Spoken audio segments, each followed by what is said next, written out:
It's good that we are having a look at this front story, the main story of the Standard newspaper, and it is about the police hunting for the mystery man in the late Monica Kimani's murder, and extending their investigations to Mombasa because they believe they have crucial lead that will enable them get some of the killers. And we can see that Kilimani killers used a knife and locked door from outside to solve crime, and then police need to recover knife, keys and link them to the scene. Hunters move from Nairobi to Mombasa. How crucial is that?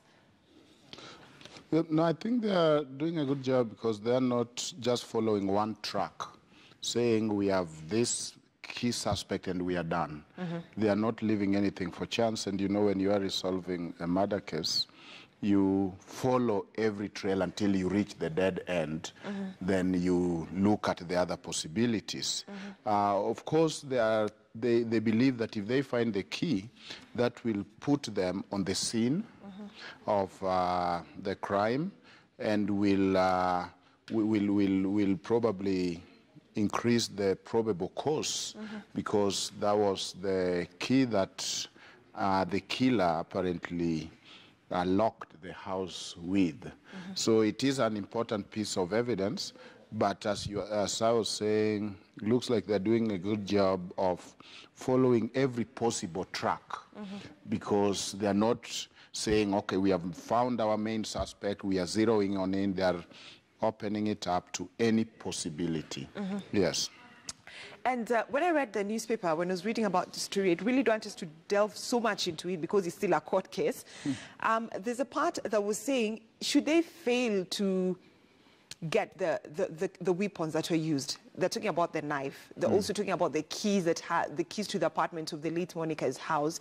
It will be very hard for the prosecution to argue out that case in court. How so? It begs the question: if they don't find these weapons, then it means the prosecution doesn't have a watertight case in court. Yeah, and you are right that it's a case in court. We don't know much.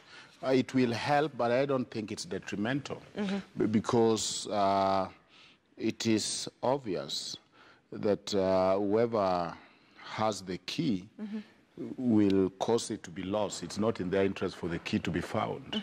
So if you have found and you have been put in the scene of murder, and there are some other circumstantial evidence, and I don't think it is up to the prosecutor that they must produce the weapon you used. That will be, of course, they are trying to meet their burden beyond reasonable doubt. You know, the lawyers might put reasonable doubt. Are you sure?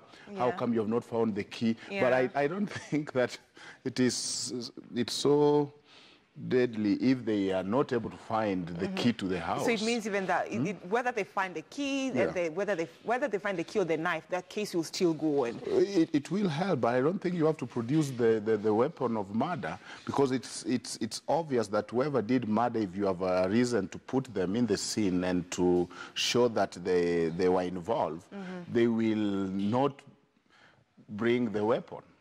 Or they will cause the weapon to be lost. So I think it's just trying to have a watertight case, but I don't think it is a huge blow if they are not able to bring the key, if they are not able to bring the weapon of murder, because there is no contestation that she was murdered.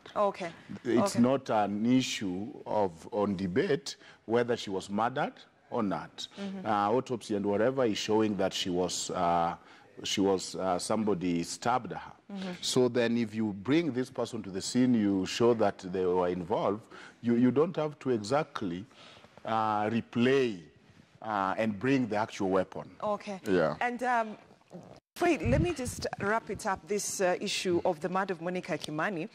And we look at the nation, why the TV anchor, that is Jackie Maribe, will face murder charges. We've had so many theories about this. Even people who are not investigators like us, we've been having several assumptions. Will she be charged? Will she not be charged? And what sort of charges will she be facing? And